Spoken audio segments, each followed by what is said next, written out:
Reporting is where assessment work either becomes useful or quietly dies, because reports translate technical findings into decisions and prioritized action. All the analysis, testing, and validation only matter if the results can be understood and acted on by people who own risk and resources. I approach reporting as a communication problem first and a documentation problem second, because a perfectly accurate report that no one understands is still a failure. The goal is to move the organization from evidence to decision without distortion, delay, or unnecessary friction. Before we continue, a quick note. This audio course is a companion to the CISS books. The first book is about the exam and provides detailed information on how to pass it best. The second book is a Kindle-only ebook that contains 1,000 flashcards that can be used on your mobile device or Kindle. Check them both out at cyberauthor.me in the Bare Metal Study Guide series. An effective report begins by establishing scope, method, and the time period covered, because context determines how every finding should be interpreted. Scope explains what systems, processes, environments, or controls were included and, just as importantly, what was excluded. Method describes how the assessment was conducted, whether through review, testing, interviews, observation, or analysis, so readers understand the strength and limits of the conclusions. The time period anchors evidence, because controls can change, systems evolve, and a finding that was true last quarter may already be partially addressed or may have worsened since then. Without this framing, readers are left guessing about relevance, and that uncertainty undermines confidence before they even reach the findings. For senior leaders and decision-makers, the executive summary is the most important section, and it must focus on risk, impact, and urgency without drowning in jargon. This summary should answer 3 questions clearly. What is at risk? How bad the outcome could be? And how quickly action is needed. It is not the place to prove technical competence, and it is the place to connect findings to business consequences, such as operational disruption, regulatory exposure, financial loss, or reputational harm. When written well, an executive summary allows a leader to make a decision even if they never read another page.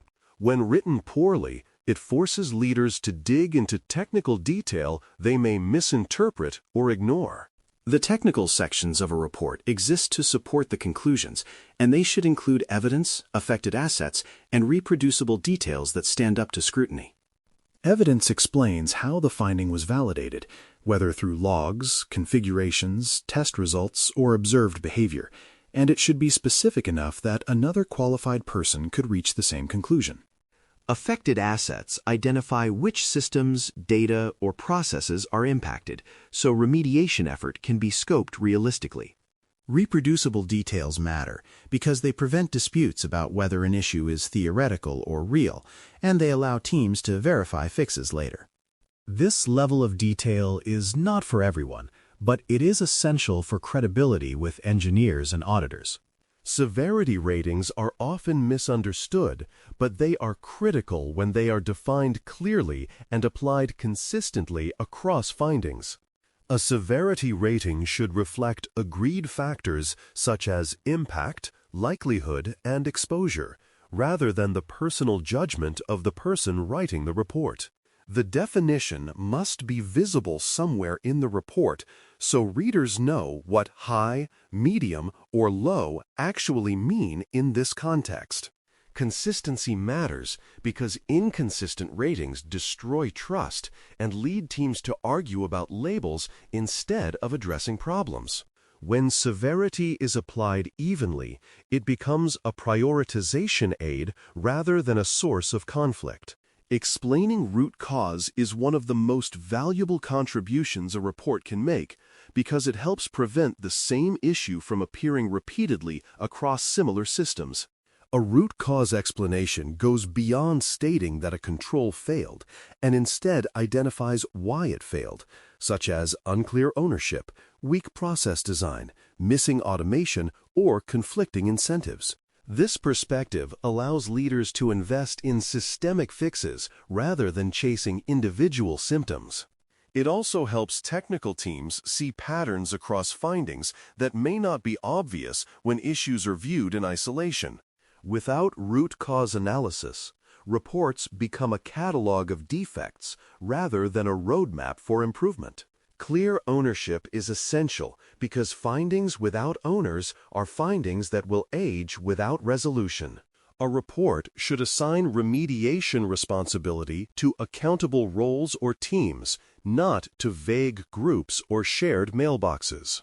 Ownership clarifies who is expected to act, who should be asked for status, and who is accountable if deadlines are missed.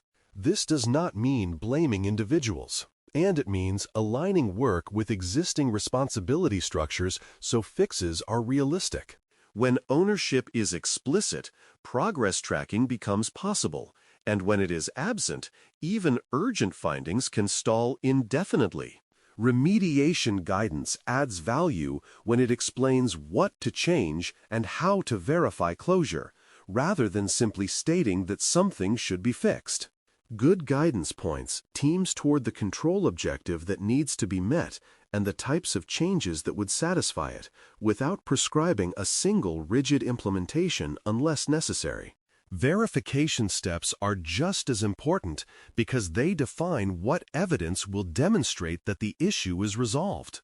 This prevents confusion later when teams believe they are done but cannot prove it. Thoughtful remediation guidance turns findings into actionable work items rather than abstract criticism. Dependencies deserve explicit attention because many fixes require coordinated change across teams, platforms, or shared services. A report should highlight where remediation depends on identity systems, logging pipelines, network controls, or other foundational components that are not owned by the affected application team alone. This visibility helps prevent unrealistic timelines and surprise blockers during execution. It also allows leaders to see where investment in shared services could reduce risk across many findings at once. Ignoring dependencies often leads to frustration, missed deadlines, and partial fixes that do not fully address the risk. Sometimes remediation is deferred, and when that happens, risk acceptance statements must document the decision clearly and honestly. A risk acceptance should explain what risk remains, why remediation is being delayed or declined, and what compensating controls or monitoring exist in the meantime. This is not about creating an excuse, and it is about making a conscious decision visible and reviewable. Documented risk acceptance allows future reviewers to understand intent and context rather than assuming neglect. It also creates a trigger for reevaluation if conditions change, such as new threats, new regulations, or changes in system use. Tracking mechanisms connect findings to tickets, milestones, and retest dates so progress does not rely on memory or goodwill. Linking report findings to tracking systems ensures that remediation work is visible alongside other operational priorities. Milestones help break large fixes into manageable steps, while retest dates define when closure will be validated rather than assumed. This structure supports accountability without micromanagement because expectations are explicit. When tracking is built into reporting, assessments become part of a continuous improvement cycle rather than isolated events. Because audio and spoken formats do not benefit from charts or diagrams, structured verbal summaries are especially important.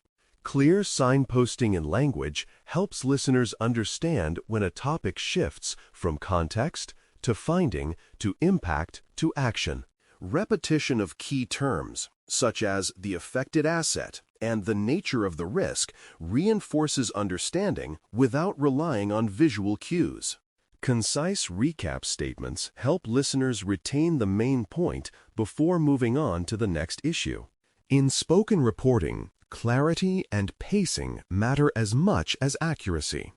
Communication cadence determines whether reporting remains relevant over time, because a single report rarely closes the loop by itself.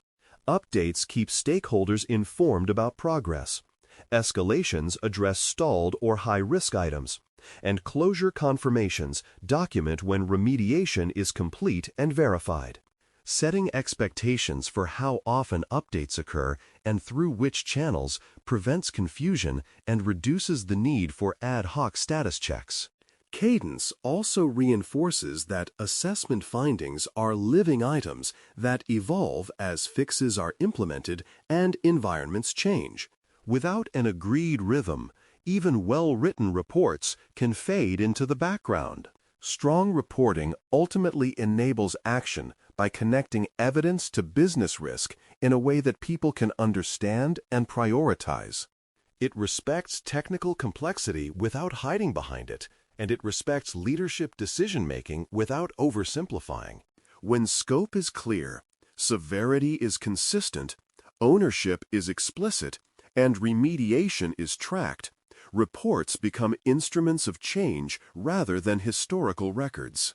The measure of success is not how thorough the document looks, and it is whether the organization makes better decisions and reduces risk because the report existed. Thanks for listening. For more audio courses, daily newsletters, and more, please visit baremetalcyber.com.